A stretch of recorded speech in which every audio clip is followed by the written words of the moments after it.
les cures i les dones, les cures i el fet que sigui essencial. D'això en volem parlar avui perquè, no sé, Alba, però trobo que aquesta és una paraula, la de les cures, és un concepte que s'ha anat introduint cada vegada més en el llenguatge, potser de la mà de les esquerres i del feminisme, no?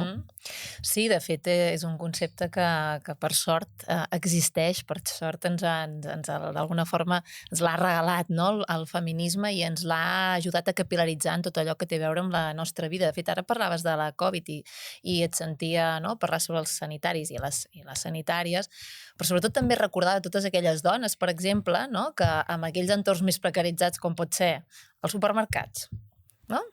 Les persones que se'n cuiden de la neteja, tots aquells sectors feminitzats, precaritzats, que van d'aquelles, sobretot, totes aquelles formes de tenir-nos cura que hem decidit que eren poc importants, però que ens ha de venir una pandèmia per dir, ei, compte, no, són essencials. Que és que si això no funciona al nostre món, les hem feminitzat, les hem precaritzat i els hem donat poc valor.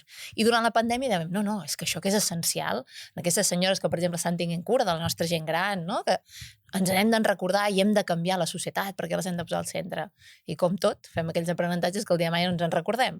Llavors jo crec que és molt important això que dius, perquè ara quan parlaves de la teva mare, jo crec que com a societat patriarcal i capitalista tenim uns grans deutes amb les nostres mares, les nostres àvies, que ens han sostingut emocionalment i que sobretot han sostingut la vida, no? I que això ha estat tan invisibilitzat, tan ningunejat, val? I tan d'alguna forma expulsat als marges, quan el que parla a les cures parla de vida en majúscules. Si no hi hagués hagut una mare, aquella àvia amb qui podíem parlar, que hagués tingut cura de nosaltres, quan ens havíem d'alguna forma trencat per alguna cosa que ens havia passat, aquella persona que està pendent, que et mira als ulls, que t'escolta, que està d'alguna forma ajudant a créixer, no seríem qui som.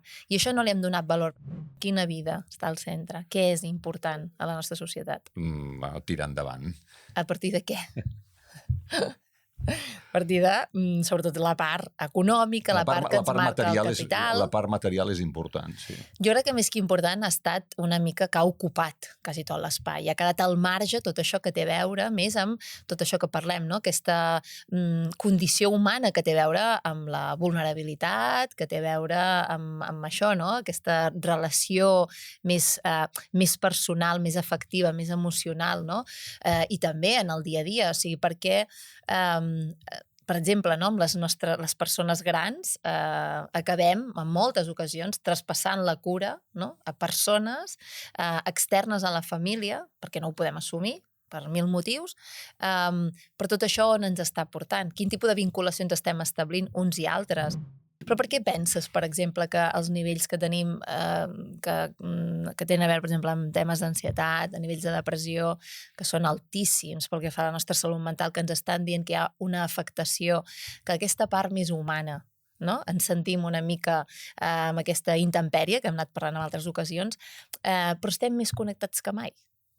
Hi ha alguna cosa que segurament aquesta connexió del conèixer a gent, no sé què, potser no està acabant d'omplir unes necessitats més profundes d'aquest acompanyament, de saber que hi ets.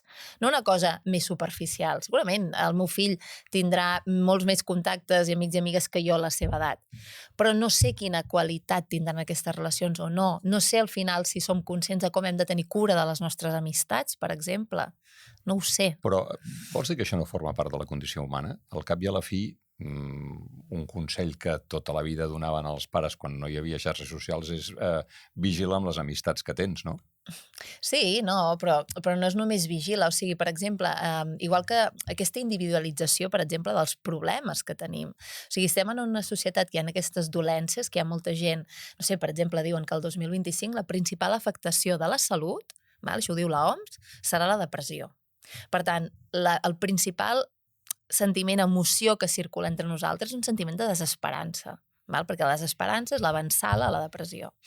Llavors, què ens passa com a societat que tantes persones que estan tan hiperconnectades es senten desesperançades amb la seva vida, amb el seu present, i sobretot amb el seu futur. Quin tipus de societat de món estem construint que hi ha gent que pensi que la seva vida no val la pena ser viscuda. El fet de ser dona en un món com el nostre no és senzill i t'has de sobreposar moltes situacions, vas construint resiliència. I te n'adones que el fet de compartir, de dir, ostres, m'ha passat això, ho he passat fatal, compartir-ho amb una amiga, a mi també m'ha passat, ostres, i com ho has viscut? I comencen aquests diàlegs i es teixeixen aquestes relacions entre dones i dius, ostres, el meu mapa relacional que em sosté, bueno, està bé, tinc les meves amigues, el primer cercle d'aquestes que tu dius, problemes tal, però llavors també n'hi ha d'altres. I com ho saps que no passa entre homes? I això és el que et volia preguntar. Tu creus que entre homes passa? Cada vegada més. Cada vegada més, però no és marca de la casa. No, esclar. No, perquè estem... No sé ara, però temps enrere estàvem més educats per aguantar. Per aguantar. Els homes no ploren, per exemple, no? Seria la frase arquetípica amb què es despatxaven moltes emocions, no? I després hi ha una cosa que jo penso que està per sobre dels gèneres, fins i tot, que és que fins fa poques dècades, quan algú anava al psicòleg, ja no dic al psiquiatre, però algú anava al psicòleg, bueno, aquest devia tenir un problema enorme. Pobre, va al psicòleg, no? Això ha canviat, no? Depèn. Hi ha gent encara que ve a la consulta i que prefereix no compartir-ho. Per què? Perquè encara hi ha gent que pensa que expressar i que té molt a veure amb quin rol s'espera de tu i que encara pesa, jo crec que encara una mica més amb els homes, determinats temes, compartir-los. Vas a la psicòloga, al psicòleg... Depèn de per què potser no s'explica encara. Com que m'agrada provocar i fer de periodista, sí. però no estàvem posant també en valor l'expressió empoderar-se. Tu t'has d'empoderar, no has de dependre tant dels altres. Sí, però què tipus de valor? Què tipus de poder, perdó?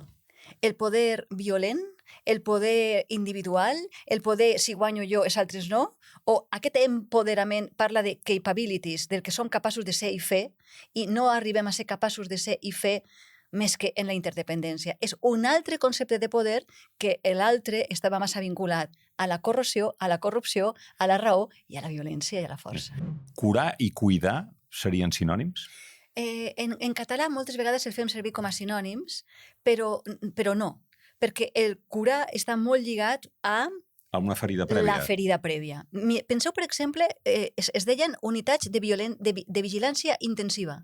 Sí. I ara es diuen de cures intensives. I per què es diuen de cures? Perquè allà s'està fent... Hi ha una ferida i, per tant, se cura. Però moltes vegades jo cuidaré independentment de que no hi hagi ferida, perquè constitutivament som menesterosos, necessitem dels altres. Allò que dèiem abans, no? Estàs en un grup o la família, com estàs, et passa alguna cosa, avui veig que no fas bona cara, potser no hi ha cap ferida, però...